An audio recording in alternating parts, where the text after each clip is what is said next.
अस्सलामुअलैकुम बच्चों, आप लोग कैसे हैं। मैं उम्मीद करता हूं कि आप तमाम बच्चे बहुत ही अच्छे होंगे और मेहनत से पढ़ रहे होंगे। चलिए आज फिर मैं आपके दरमियान एक नया चैप्टर लेकर हाजिर हुआ हूं और आज हम लोग पढ़ने वाले हैं हिंदुस्तानी आइन के मेमार डॉक्टर भीमराव अंबेडकर। सबसे पहले आप जान लीजिए कि मेमार किसे कहते हैं।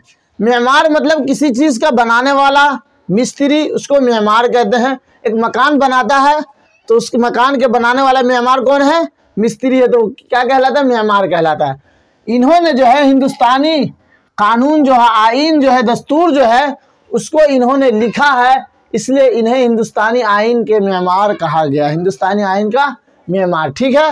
ये कौन है? डॉक्टर भीमराव अंबेडकर। ये कौन है? डॉक्टर भीमराव अंबेडकर हैं। सबसे पहले जो है ना, हम ये जाने कि आपके चैप्टर में क्यों डाला गया। आपको ये बताना चाहते हैं कि डॉक्टर भीमराव अंबेडकर जो है ना, उनका ताल्लुक जो है पिछड़ा जाति से है। वो जो है निचली जाति से, जिसको हम SC ST कैटेगरी में लाते हैं, जिसे चमार दुसाद हम कहते हैं, वो उस जात से जो है ताल्लुक़ रखते थे। समझ रहे हैं? वो उस जात से ताल्लुक़ रखते थे। और बड़े लोग जो थे, जो ऊंचे ख़ानदान वाले थे, वो लोग क्या करते थे? न इन्हें कुएं पे से पानी लेने देते थे, न इन्हें मंदिरों में जाने देते थे। यह हाल था, यह हाल था उन लोगों का उस वक्त। उन्हीं में से, उन्हीं ख़ानदान में से जो है डॉक्टर भीमराव अंबेडकर की जो है पैदाइश हुई। उनकी पैदाइश जो है, उनका असल नाम क्या है? डॉक्टर भीमराव अंबेडकर नाम है। उनके वालिद का नाम रामजी मालोजी सकपाल है। क्या नाम है उनके वालिद का? रामजी मालोजी सकपाल। और उनकी वालदा का नाम क्या है? भीमबाई।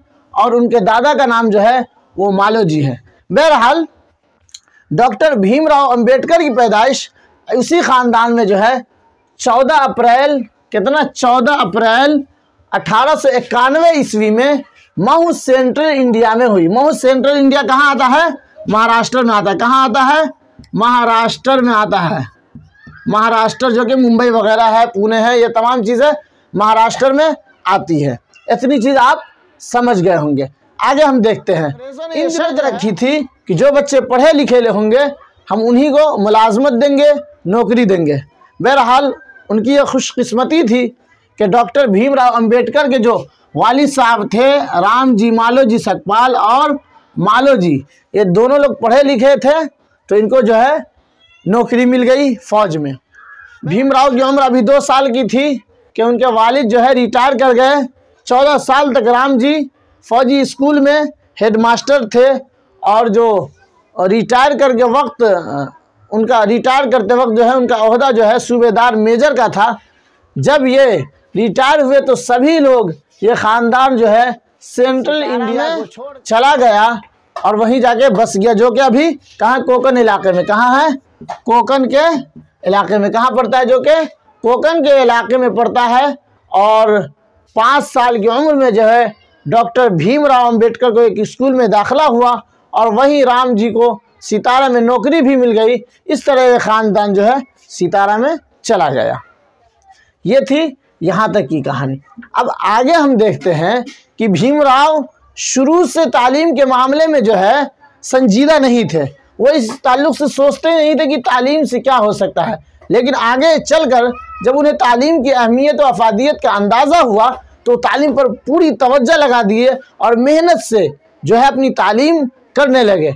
और करते करते जो है 6 साल के थे तो उनकी माँ का इंतकाल हो गया। 6 साल के थे ना? 6 साल के थे। 6 साल के थे तो माँ का इंतकाल हो गया।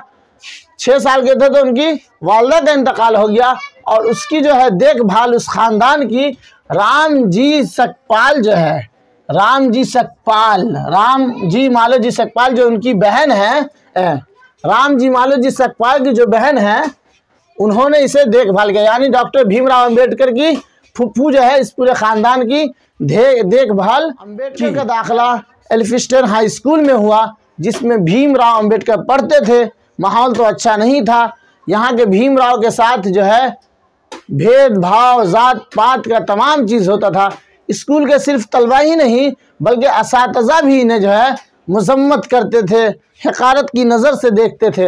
ये रवैया था असातिज़ा का भी और तलबा का भी उनके साथ, यह हाल था। बहरहाल उन्होंने मुंबई के एल्फिस्टन कॉलेज में दाखिला लिया। 1908 ईस्वी में मैट्रिक और 1912 ईस्वी में बीए उन्होंने वहीं से किया।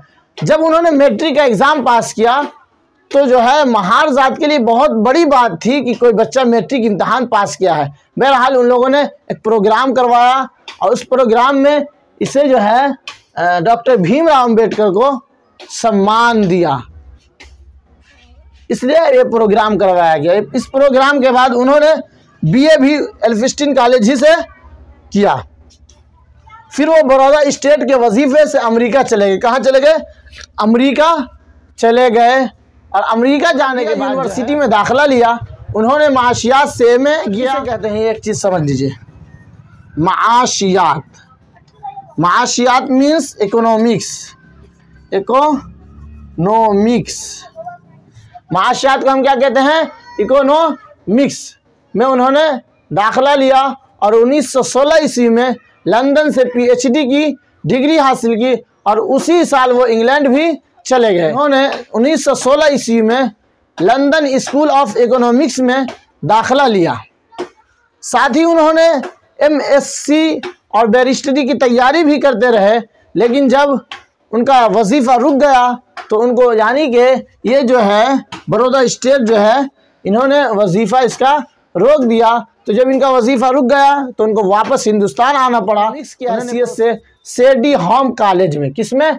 सेडी होम कॉलेज में। सेडी होम कॉलेज में उन्होंने क्या किया? मुलाजमत शुरू कर दी। 1918 ईस्वी में से 1920 ईस्वी तक यही उन्होंने मुलाजमत की है और कुछ पैसे जो जमा हुए उसे उन्होंने जमा करके जो है हिंदुस्तान से पैसा जमा किया और इसी पैसे से जो तालीम अधूरी रह गई थी हिंदुस्तान आकर उन्होंने बैरिस्टरी का पेशा साथ ही साथ समाजी, सियासी, इस्लाही सरगर्मियों में भी हिस्सा लेने लगे।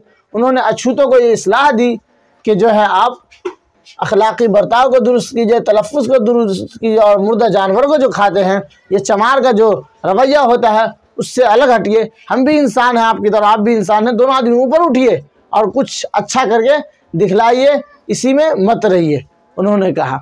और ज़ात पात का जो है उनको ख़त्म किया। उसके बाद 14 साल में 9 साल की लड़की रामाबाई से जो है उसकी शादी हो गई 14 साल में, और ये भाई बहन में सबसे छोटे थे।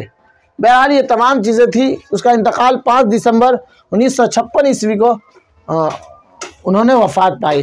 ये तमाम चीज़ें थी। आई होप कि आपको समझ में आ गया होगा। और उन्होंने जो है हिंदुस्तान के आइन को भी लिखा है और उनकी जो कमेटी गठन हुई थी उसमें सबसे बड़ा रोल इनका रहा। इनको सदर बनाया गया था उस कमेटी का। चलिए फिर मिलेंगे अगली वीडियो में, जब तक के लिए अल्लाह हाफिज़।